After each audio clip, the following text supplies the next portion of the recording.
అసలొక normal సీన్‌ని ఆయన డైలాగ్స్‌తో, ఆ hero క్యారెక్టరైజేషన్‌తో, ఆ యాటిట్యూడ్‌తో ఆ సీన్‌ని ఎక్కడికో తీసుకెళ్తారు 'పూరి' గారు. బట్ ఇప్పుడేమైంది సార్? ఇప్పుడేమైంది? ఆ 'పూరి జగన్నాథ్' గారు ఇప్పుడేమైపోయారు? ఆ డైలాగ్స్ ఏమైపోయాయి? ఆ హీరో క్యారెక్టరైజేషన్ ఏమైపోయింది? ఆ యాటిట్యూడ్ ఏమైంది? నాకర్థం కావట్లేదు. సార్ ఇప్పుడెందుకు ఈ డబల్ ఇస్మార్ట్ అసలు అన్‌వాంటెడ్ వల్గారిటీ హిందీ లాంగ్వేజ్, ఆ డబుల్ మీన్ డైలాగ్స్ ఎందుకో నాకైతే అస్సలు అర్థం కావట్లేదు. నేనైతే డిసప్పాయింట్ అయ్యాను సార్ ఈ విషయంలో. ఇప్పుడు ఏమైంది సార్ మీకు? నాకైతే అస్సలు అర్థం కావట్లేదు. సార్ నాకొక డౌటు, మీకేమన్నా మెమరీ ట్రాన్స్‌ప్లాంటేషన్ జరిగిందా?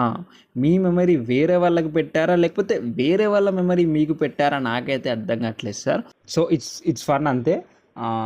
అసలు ఎక్కువ మాట్లాడుతున్నాను అని అనుకోకండి. అది నా బాధ. ఏంటంటే మనమైతే 'పూరి జగన్నాథ్' గారి మూవీస్‌ని చాలా అయితే మిస్ అవుతున్నాము. నేను